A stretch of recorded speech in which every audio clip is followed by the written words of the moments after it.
huge. So how do we start to shift our cooking, our food preservation? All these things are pieces of future food system sustainability.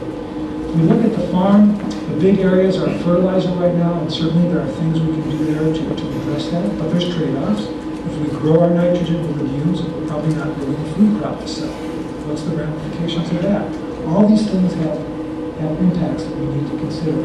So we've got about 30% with fertilizer and about 25-30% with fuels for the tractors and the trucks. And again, if we start growing biodiesel, that field is not producing food. It almost starts to take us back to where I think it was a fellow at the University of Idaho calculated that 1 acre of rapeseed biodiesel would provide the fuel to farm 10 acres. So this ratio of 1 to 10.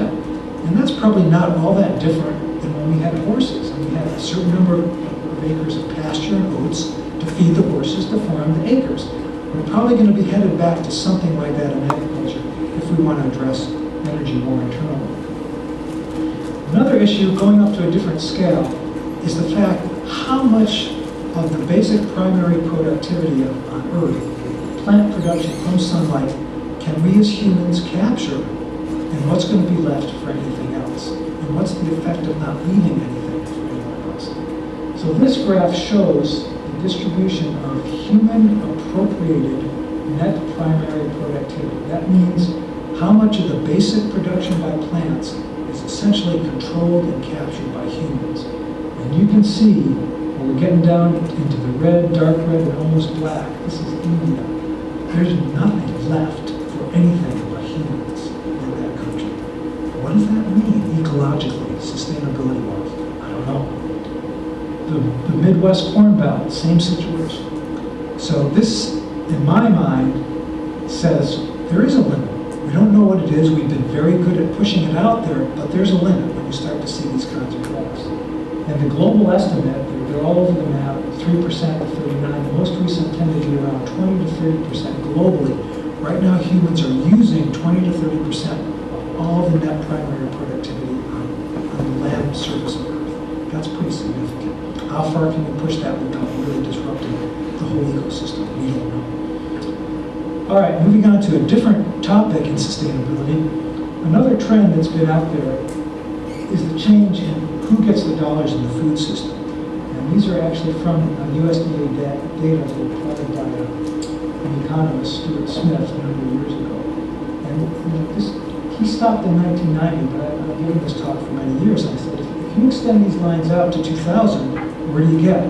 0. Who remembers 2000? It was 0, literally. The farmers were all on negative cash flow. So if you start to think, well, how are we going to turn this around? We can certainly try to get more of the input share. We can grow our own fertilizers, or I guess horses instead of tractors or whatever. But where's the lion's share? It's the marketing thing. So what you're trying to do with Blue Mountain Station, obviously, that's a big place you need to focus. Otherwise, you're probably wasting your time. How do you do that? Other issues related to sustainability, this whole question of food equity. It's a question in our state. We've got one of the higher rates of malnourishment in the country. It's a question in many countries. The latest number from the UN, over 1 billion people on Earth this year are malnourished. So what's that mean? How does that relate to needs in our definition of sustainability? And we don't really have a good answer for that yet. We've got to relate to nutrient cycling. We've got to shift away from fossil resources. Those fossil resources are polluting water like the Gulf of Mexico dead zone. We've got to solve problems there. And there's issues right now. There's some interesting maps of how nutrient flows are happening globally with international food trade.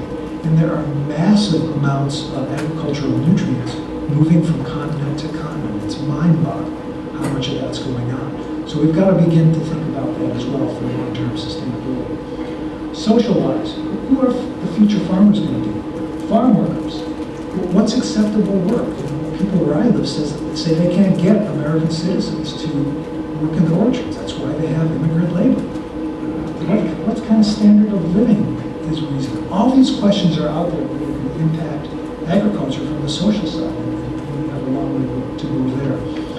And I even think we need to start considering processing issues. If energy is going to be a constraint, which I can't see how it won't be, how are we going to ship these high water food products?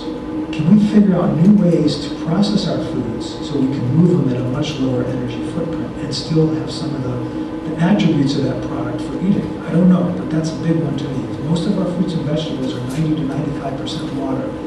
We can't afford to ship those very far for very long. That's not going to be a long-term deal. So we've got to rethink our whole model there. Okay, start to wrap this up now. So here's some of the principles that I'd like to propose for the future. We begin to think about, we're already thinking about, we really make sure that these are in our decisions. This idea of current solar income, I think, has to be there. How do we start to model agriculture more after natural systems? And systems that don't have waste, that everything coming out of an agricultural system feeds right back into another process. That's being done in industry to some extent. We should be able to do that in agriculture. Many agricultural systems are perennial based and they're polycultures. And we've got research going on trying to figure out how do we redesign our systems instead of annual wheat, perennial wheat with a legume that fixes some nitrogen. That's the kind of work that's just being started, but really that's where we need to be moving a lot quicker. We need some new yardsticks for success. What does full cost accounting mean? How do we measure the cost to society of soil erosion, of water pollution, that currently nobody pays directly, and therefore it's not part of the pricing of wheat, and therefore it doesn't affect behavior? How do we start to build that in? How do we think of alternatives to growth for a sustainability model of the economy? I don't know. No one's talking about that, but there are limits out there. We don't know what they are. Eventually we'll hit them. It'd be nice to know that in advance and avoid the cliff. The idea of interdependence more so than independence, and building on these social relationships that are out there, the social capital, I think, is really underutilized. But again, it's a place we're not well versed in this country how to build on that and really make it work for us in terms of sustainability. And I think in many ways, we've got opportunities to consciously redesign our farming systems, our food systems, to achieve many of these things. They're just not things we've thought about, and we've missed opportunities. Well, we can't afford to miss them anymore. So it's time to take a different look at how we construct the food system. Things that individuals can do, I think these are things that everyone in this room can do tomorrow if you wanted to. Many steps that we can begin taking that don't require a dramatic change in lifestyle. Often they can lead to a lot of benefits that you'll find by meeting the person growing your food, or by getting educated on some of the new issues, or getting well versed on some of the policy things. But these kinds of things are actually pretty simple for folks to do. If lots of folks started to do it, we'd start to have an impact. We got to where we were by a lot of people taking small steps over a long period of time. So to think that we're going to get somewhere else any differently is probably a little bit optimistic. So along those lines, here's just one way to look at it. We're all out there in our little world, whether we're a consumer, a producer, a policymaker, or whatever we are, and we see this complicated world. It's a maze. It's difficult to figure out what we have to do. But here's the opportunity to start to communicate. And we know we can learn a lot from one another. And when we start to do that,